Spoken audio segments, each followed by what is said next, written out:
Tu peux t'ouvrir davantage que tu t'ouvrirais si tu rencontrais quelqu'un et que tu discutais tout simplement assis sur un divan. Donc ça, c'est ma première grande émission. Et la deuxième, sur laquelle je travaille beaucoup pour la remettre à neuf, c'est Mhm. Histoire musclée. C'est Oui. celle-là qui m'a fait connaître sur YouTube, où je parle de l'histoire du corps et du sport. Allons-y. On commence avec la période antique. Trois questions en une. Si jamais je te demandais de nous dire rapidement ce que sont les Jeux Olympiques et leur histoire, pourquoi aussi c'était d'abord quelque chose de religieux? Alors, les Jeux Olympiques, pour commencer par la base, l'appellation de jeu, faut pas la prendre comme on la prendrait aujourd'hui. Mhm. Parce que tu parlerais de jeu, d'une histoire d'amusement pour les Grecs, ce serait pas du tout le cas. Comme tu l'as évoqué dans la question, il y a une dimension religieuse. Et Olympie, c'est avant tout un site sacré. Chez les Grecs, tu retrouvais différentes compétitions qu'on pourrait qualifier de sportives. Pour revenir déjà à la base du sport, c'est un débat d'historiens. Quant à est-ce qu'on peut parler de sport pour la Grèce antique? Le sport tel qu'il a été défini aujourd'hui, ça implique des règles, ça Ouais. implique une institution, ça implique une activité motrice et de la compétition. Les quatre, tu les retrouves chez les Grecs. Ça, c'est pour Oui. ce qui peut rapprocher le sport moderne et le sport antique. La grande différence, c'est que le sport n'était pas laïque à l'époque. Oui. Il avait un caractère que certains historiens qualifient de beaucoup plus violent que le sport moderne, parce que les sports de combat, par exemple, on va prendre la boxe, La boxe.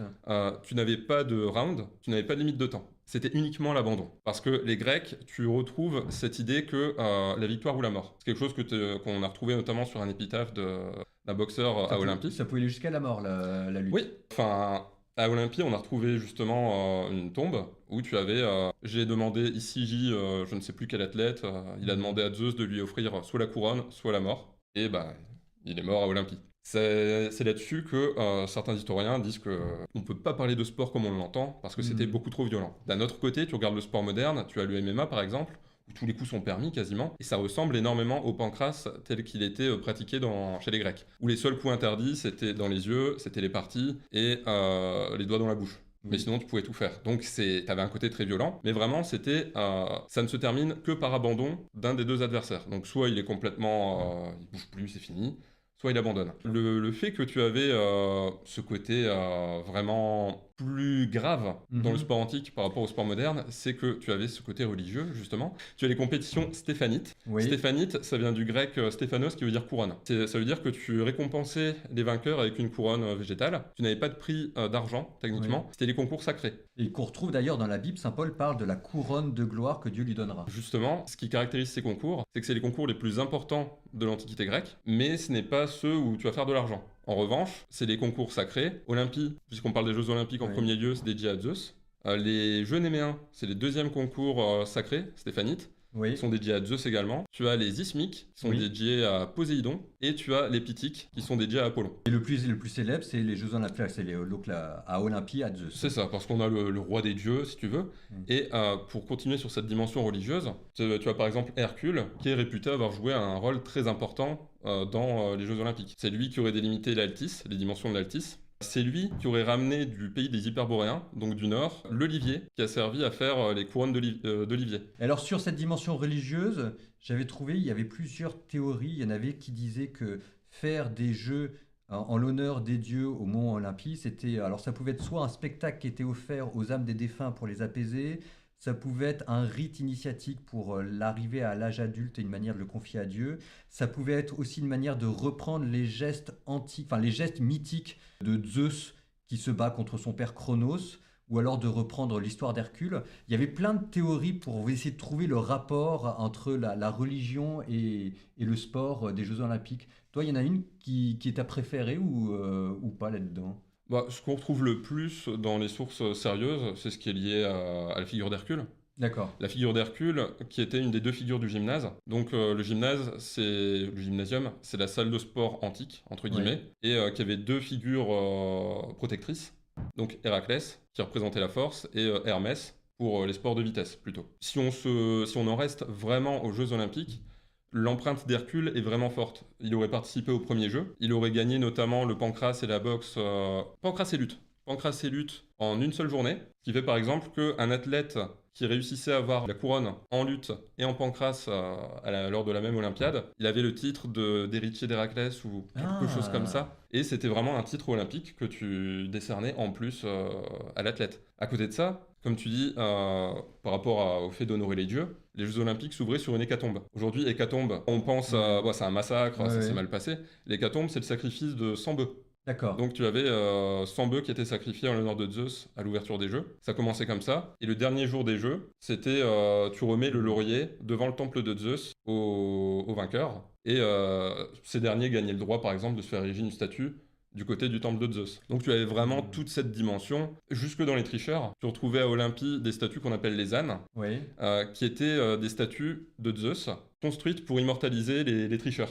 Grosso modo, tu essayais de corrompre un juge, tu essayais de tricher, parce que tu avais une procédure très stricte autour des jeux pour ne pas tricher, c'était des concours sacrés. Bah, on te faisait payer la confection d'une statue avec ton nom et ton méfait. Donc t'as triché, tu vas être immortalisé en tant que tricheur pour les siècles, les millénaires à venir. C'est très très bon ça. Donc ça c'est l'origine religieuse des sports. On va voir comment est-ce que c'est arrivé jusqu'à nous et le rapport avec le christianisme. Dans les jeux antiques, dans le sport de la Grèce, il y avait aussi cette notion de combat. Ouais. Si jamais en potassant, je regardais, athlète, ça veut dire lutteur, compétiteur. Et donc si jamais j'ai bien compris, dans le sport antique grec, ce qui primait, c'était pas le chronomètre ou la performance, c'était de gagner et d'être le vainqueur point à la ligne. C'était le podium qui comptait. Alors, bah, on en revient à ce que je te Ouais. disais avant. C'est que effectivement, athlète, ça vient du grec atlos, qui veut dire lutte. Lutte, compétition. Dans les concours sacrés, il n'y a que le premier qui avait une récompense. Le deuxième, on s'en fichait. Le troisième, on s'en fichait. C'était vraiment le vainqueur, d'où ce qu'on retrouvait, gagner ou mourir. En soi, je crois qu'on a retrouvé 8 décès confirmés sur 1000 ans. Ouais, ouais. Donc, c'est rien. Sur 1000 ans de sport, 8 morts confirmés, Oui. c'est pas grand-chose. Donc, ça permet de remettre en perspective ce qu'on a dans les textes, Hmm. où on a cette idée d'un sport qui est vraiment extrêmement violent, et les faits où, au final, dans le sport moderne, on a plus de décès que ça, tu vois. D'accord. Après, bon, tout ne nous est pas parvenu, mais ça fait relativiser tout de même. L'important, c'était pas de participer. C'est ça. L'important, c'était quand même de gagner. On est très loin de l'idéal de Coubertin là-dessus. D'accord. Il y a juste les concours qui étaient crématites. Parce que tout à l'heure, j'ai parlé des Stéphanites, Mhm. du grec Stéphanos couronne, qui étaient des concours dits de seconde zone, mais qui permettaient aux athlètes d'être professionnels. Parce que tu D'accord. avais déjà Ah, du oui. sport pro, avec Mhm. des gens qui amassaient des fortunes pas possibles grâce au sport, et qui concouraient à ces concours-là, qui n'avaient pas le lustre des concours sacrés, mais qui offraient du coup un objet de valeur ou de l'argent. Et c'est des concours secondaires dans lesquels tu pouvais avoir le second qui était récompensé. On continue un tout petit peu. Donc Je le sais christianisme arrive et c'est Théodose, je crois, Théodose Ier. donc empereur, qui interdit les Jeux Olympiques. Si tu veux parler de la fin des Jeux Olympiques, il y a Oui. plusieurs facteurs en vérité. Oui. Traditionnellement, ce qu'on retient le plus, c'est l'interdiction des Jeux par Théodose Ier, justement, sur un édit qui date, Empereur chrétien, hein. oui, qui date de 300, 390 et Ouais. des patates, il me semble, et qui était, c'était une décision impériale anti-païenne. Au-delà, enfin, c'est quelque chose qu'on n'a pas précisé, mais le sport grec se pratiquait nu. Oui. Euh, Gymnase, Gymnos, nu. gymnos, nu. C'est ça. Et bon, déjà, niveau pudeur, on est loin de l'idéal chrétien. Plus le gymnase, c'était un lieu très homoérotique. Parce que dans l'éducation grecque, tu avais la pédérastie. Oui, oui, oui. Donc des rapports entre des hommes un peu mûrs, on va dire, et des éphèbes, des adolescents. Mm. Voilà, c'est Et le parti. gymnase était le lieu où tout ce beau monde-là se rencontrait. C'est ça, et tu avais des hommes plus âgés qui venaient au gymnase, non pas même pour s'entraîner, mais pour se rincer l'œil. Historiquement, c'est sourcé. Bref, il y avait Donc des choses. un des premiers facteurs d'interdiction des Jeux Olympiques, c'était pas tellement les Jeux Olympiques en lui-même, mais c'était le gymnase, le culte du nu et du rapport à la pudeur. Bah, t'as ça qui a joué, plus toute cette dimension religieuse, comme je te disais. Oui, Si de on veut, sacrifice aux dieux païens ou des choses comme ou ça. même sans ça, dans tous les gymnases, t'avais ce côté religieux avec Héraclès, Hermès. C'était vraiment un monde qui n'était pas laïque. Donc on est en plein dans quelque chose de païen. Mhm. Mais l'édit de Théodose n'a pas pour autant mis fin aux Jeux Olympiques directement. Il y a eu d'autres éditions qui se sont produites, Oui, mais il y a eu un incendie du temple de Zeus quelques décennies après l'édit de Théodose, sous Théodose II. oui. C'est cet incendie vraiment qui Qui a mis fin. Voilà. Qui a Qui mis n'a feu aux pas poudres. empêché les autres compétitions aussi grecques de se poursuivre, mais elles étaient déjà sur le déclin. D'accord. Parce que quand la Grèce s'est faite, est devenue impériale, Oui, oui. les cités elles ont perdu leur autonomie financière. Le sport, c'est quelque chose qui nécessitait de l'argent Oui. pour récompenser les sportifs, attirer les sportifs, avoir les infrastructures. Donc tu perds cette autonomie, tu n'arrives plus à avoir autant d'argent, tu n'arrives plus à faire les compétitions, les sportifs ne peuvent plus gagner leur vie avec ça, donc le sport tombe un peu en désuétude. D'autant que chez les Romains, les jeux du cirque ont pris un ascendant sur le sport. C'est-à-dire que les Romains, Hmm. cette pudeur dont on parlait, les Romains l'avaient déjà. C'est-à-dire le Ah corps oui. du citoyen romain, tu l'exposes pas comme un athlète qui va se couvrir d'huile en Hmm. public nu. C'était très mal vu. L'athlète grec, c'était quelque chose qui était apprécié comme divertissement par les Romains, mais ça n'avait pas ce côté vraiment honorifique. Chez les Grecs, quelqu'un de bonne famille qui arrive, qui est vainqueur au jeu, c'est un honneur incroyable. Hmm. Pour les Romains, c'est un divertissement comme tu regarderais, comme ils D'accord. regarderaient les gladiateurs qui étaient mal vus. Et donc, tu as cette distinction vraiment entre les jeux et le sport. Et les Romains préféraient les jeux. Ce qui fait que tout doucement, sous influence romaine, c'était déjà en train de tomber. Théodose a mis un grand Théodose coup a dessus. accéléré, oui, d'accord. Alors, ce que tu me disais, bon, on va reparler du rapport au corps, mais ce que tu me disais sur s'enduire d'huile me faisait penser au passage de la Bible, où on nous disait que l'huile pour Saint Paul était en fait une manière, le symbole de la force de l'Esprit Saint qui venait sur nous et qui empêchait le diable de venir prendre, ça permettait d'échapper aux prises du diable, c'était l'idée de la lutte. Je reviens au culte du corps. Le gymnase qui veut dire nu. Ce qui d'ailleurs vous donne dans la Bible, c'est dans le premier livre des Maccabées, je crois, chapitre 4. Je suis pas sûr du chapitre 4. Il y a un gymnase qui est construit par des juifs à Jérusalem. Et alors là, les juifs traditionnalistes, quand ils voient ça, ils pètent un câble et ils disent ils ont construit un gymnase à l'usage comme les nations. Et donc c'est peut-être là aussi d'où vient une partie de la méfiance chrétienne vis-à-vis peut-être du culte du corps, en tout cas du culte de la nudité. Ça t'évoque quoi si jamais je te dis le culte du corps et la question à sa propre image et au narcissisme ou le fait de se regarder dans la glace pour voir si jamais on a des gros muscles ou des trucs comme ça? C'est une très bonne question. Moi, c'est un peu particulier parce que je m'entraîne chez moi. En home gym, comme on dit, c'est-à-dire que je suis dans mon garage, il y a zéro miroir. Ah Il y oui. a zéro miroir, et un truc qui me met souvent mal à l'aise quand je retourne dans des salles commerciales, c'est justement que tous les murs sont pavés de miroirs dans tous les sens, tout le monde se regarde H24. Et ça, c'est quelque chose qui me met un peu mal à l'aise, et c'est paradoxal parce que je suis influenceur fitness Hmm. à la base. Donc c'est mon métier, tu vois, et même me montrer, c'est mon métier. Hmm. Sur Hmm. ma photo de présentation sur YouTube, je suis torse nu sur Instagram, il y a des photos de moi Hmm. en short, tout ce que tu veux. Ça fait partie du métier. Le risque du narcissisme et de la vanité en quelque sorte est vraiment présent, et avec certains réseaux, c'est de plus en plus mis en avant. Le côté dépassement de soi et le côté vertueux que tu peux avoir avec Hmm. la musculation. Parce que la musculation, je vois ça avant tout comme un apprentissage de l'effort et une progression pas à pas, tu vois. C'est-à-dire que moi j'en ai fait des années sans trop me regarder, mais t'es juste heureux. Moi je regardais plus les chiffres, c'est-à-dire mes performances. Voir D'accord. la force qui se développe. Et le physique arrive avec la force. Le physique arrive avec les performances. C'est-à-dire que toi, dans ta tête, tu arrives à te dire que ton premier objectif, c'est pas de faire des photos et d'avoir des gros muscles, mais ton premier objectif, c'est d'arriver à soulever Bon, je sais pas combien de kilos. je vais pas te mentir, ça fait Oui. plaisir Ça fait plaisir aussi. les gros muscles, ça fait plaisir, hein, voilà, je suis le Hmm. premier content, voilà. La première chose que je regarde, c'est vraiment mes performances, et puis après, c'est un rythme de vie, mais le risque pour moi, c'est des gens qui vont mettre le physique avant la performance, et qui vont mettre le résultat avant le moyen. Comment est-ce que tu le vois quand les gens... Si jamais, c'est quoi tes petits indicateurs? Pas forcément pour les autres, mais pour toi. Tes petits indicateurs où tu te dis, là attention, je suis en train de passer du côté de la vanité ou du culte du corps ou simplement les gros biscottos pour les gros muscles ou je sais pas quoi. De mon côté, Ouais. euh, C'est quoi les petits signes auxquels tu es attentif? Alors chez toi ou alors chez les autres, hein. chez moi, c'est une bonne question parce que je pratique depuis très longtemps. Ouais. C'est-à-dire qu'à une époque, je pouvais avoir envie de mettre la charrue avant les bœufs, tu vois. Hmm.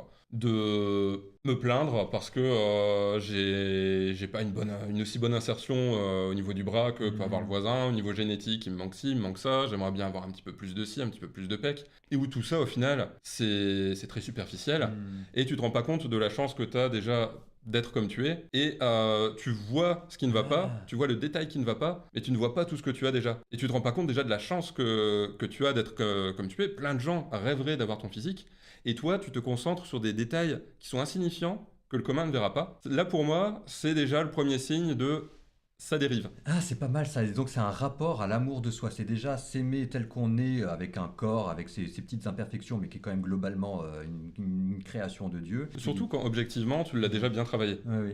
Et là, pour me concernant, c'est ça que je retiendrai. Et Hmm. aujourd'hui, quelque chose qui me marque beaucoup avec les réseaux modernes, c'est la course au dopage chez Ah les oui. jeunes. Surtout, tu vas avoir des gens qui démarrent le sport à 15-16 ans, qui vont directement parler de produits, donc des choses illégales et dangereuses, alors qu'ils démarrent à peine. Ça fait 6 mois qu'ils sont dans une salle de sport, Hmm. et eux, tu vois, c'est typiquement vouloir le résultat, mais pas se donner le moyen d'y arriver. Et ce que je trouve beau dans la musculation, finalement, c'est que certes, on voit l'arrivée, on voit le corps qu'on pourrait obtenir, la force qu'on pourrait obtenir, le physique qu'on peut avoir dans sa globalité, mais il y a tout un chemin à parcourir. Il y a toute une découverte de soi finalement. Ouais, ouais, à travers Et l'effort, à travers la sueur, no pain, no gain, et que prendre des raccourcis, c'est... faut une discipline. Faut une discipline que tu peux, même en tant que chrétien, Ouais, oui. appliquer Mais en fait, si jamais j'applique ce spirituel. que tu dis au récit de la Genèse, dans les vieux textes, on dit que c'est exactement le péché d'Adam qui a voulu avoir une connaissance qui était bonne, la connaissance du bien et du mal, mais par un moyen qui ne l'était pas, c'est-à-dire avec un raccourci et en transgressant un ordre établi par Dieu qui voulait lui donner cette connaissance, mais d'une autre manière. Et donc, c'est obtenir de manière trop rapide des pouvoirs intellectuels, alors que là, c'est obtenir de manière trop rapide des pouvoirs musculaires. C'est ça. Mais au final, on en revient C'est l'orgueil. au même problème. Voilà. Juste sur le dopage et des choses comme ça, il y a des trucs, je trouve ça bizarre. Je suis été tombé dessus, c'est des mecs, je sais pas, ils ont des muscles qui sont super Du bizarres. synthol. Ouais, Alors là, et après, ça fait des trucs encore plus bizarres quand on vieillit. le synthol, c'est surtout que tu t'injectes des produits. C'est extrêmement dangereux.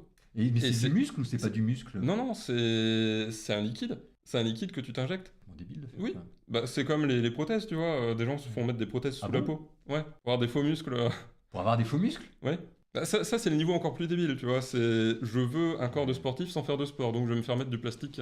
On n'est toujours pas passé à la période médiévale. Moi, il y avait encore un dernier truc, derrière le mot de gymnase, de nudité. Donc, il y a le rapport à la pudeur, il y a le rapport à l'homo-érotisme dans la Grèce, il y a le rapport peut-être à son image de soi, le narcissisme. Mais il y a aussi quelque chose qui était au cœur peut-être de cette pratique-là, qui était un certain culte de la beauté. Je me trompe peut-être, mais dans ma tête, il y a l'idéal grec du beau et du bon, kalos kagatos, et que c'était Ouais. le beau geste, le beau corps, et que peut-être ça nous parle à nous modernes. Ah bah, tu as totalement raison. Enfin, le fait d'avoir des athlètes dénudés aussi, c'était pour mettre en avant la beauté. Tu avais une pratique qui se faisait dans le gymnase, sans dire d'huile. Oui, L'huile était mélangée à de la poussière ou à du sable, ce qu'on appelle le gloios. oui. Donc c'est un mélange qui était censé avoir tout un tas de vertus. Donc pouvoir protéger un peu du soleil, pouvoir Mhm. permettre une meilleure préhension, parce qu'avec de l'huile, si tu fais de la lutte, que ton corps est huilé, je vais avoir du mal à te saisir. Le sable permet de contrer un petit peu ça. Ça faisait une sorte de gommage dans le même temps. Ça avait plein d'intérêt, ça permettait de contenir la sueur, mais les auteurs antiques précisent que ça permettait aux athlètes d'avoir une apparence de statue. Une peau de bronze qui luit au soleil. Qu'on retrouve dans la Bible, Et- l'huile qui adoucit le visage de l'homme et le cœur qui réjouit son cœur. Belle citation. Voilà. Et tu avais vraiment, comme on disait, le gymnase, c'était un lieu très homoérotique. Oui. Et les jeunes hommes se mettaient en spectacle, presque, entre guillemets, pour avoir un protecteur, donc dans le cadre de relations pédérastiques. Mais là, si jamais j'entends bien, pour toi, c'était d'abord la beauté du corps et c'était pas la beauté du geste. Nous, j'ai l'impression que dans le sport, c'est moderne, c'est surtout la beauté du geste qui est importante. Tu as les deux qui sont mis en avant, mais au niveau des sources, le corps est systématiquement remis sur le devant de la scène. D'accord. Il y a par exemple, même dans le cadre de ce qui est militaire, Hmm. il y a l'histoire d'un jeune soldat spartiate dont j'ai perdu le nom, avant une bataille contre les Thébains, il me semble, qui s'était illustré en allant au combat, recouvert d'huile, complètement nu, et qui avait réussi à abattre plusieurs adversaires. Et les magistrats spartiates l'ont récompensé avec une couronne, et dans le même temps, ils lui ont mis une amende gigantesque, parce qu'il contrevenait aux lois de Sparte, qui Ouais. impliquait l'équipement, le combat en Ouais. phalange, protéger son vis-à-vis, etc. Dans les descriptions qu'on a de cet épisode, il y a 3 lignes sur le fait qu'il était beau, qu'il était bien fait, qu'il avait les muscles découpés, tout ce que tu veux. Tu avais cette référence qui était omniprésente, ou même par rapport aux athlètes. On va parler du pentathlon, qui était une épreuve, la grande épreuve athlétique des Jeux Olympiques anciens, donc qui regroupait 5 sports différents, donc le disque, le javelot, la course, la lutte et le saut. Et je ne sais plus quel auteur antique a expliqué que ce sont les plus beaux des hommes, car tout à la fois doués de force et d'agilité, mais tu reviens toujours sur cette beauté. Et tu le vois à travers la statutaire grecque, quand tu as les statues, ou même les vases, on te représente des gestes. Par exemple, le disco-ball.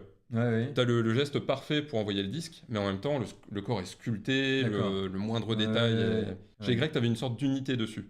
Une unité qui revient de toute manière à l'arrêté. L'arrêté, Ah, donc en grec, hein, là tu parles du mot grec arrêté, ouais, voilà, qui veut dire l'excellence, la vertu. c'est ça. Oui. Qui était tout à la fois physique et moral. Ouais. Et là où le beau était très important pour eux, c'est qu'il n'y a rien de plus beau que les dieux, Mhm. pour eux, pareil, c'est une citation, je n'ai plus l'auteur, c'est les aléas du direct, mais le plus beau des hommes est laid par rapport au plus laid des dieux. Et vraiment, les dieux sont magnifiques, les demi-dieux, c'est quelque chose d'inatteignable, pareil pour les hommes, etc., etc. Tu as toute une hiérarchie, ce qui fait que si tu es beau, c'est que tu as des qualités morales, que tu as des qualités athlétiques. Chez les Grecs, tu avais cette sorte d'équivalence qui est tout à fait erronée, on en conviendra, mais ton apparence extérieure permet de jauger qui tu es et de jauger tes autres qualités. Dans l'Iliade, tu retrouves l'exemple inverse, c'est Thersites, qui est petit, qui est boiteux, qui est pas beau, et qui est fourbe, qui est moqueur, qui est une mauvaise personne. Donc tu avais vraiment cet imbriquement du physique et du spirituel pour les Grecs.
Heartbeat steady like the ocean tide. Secrets linger in the breeze. In this moment, worlds collide. Feel the rhythm set you free.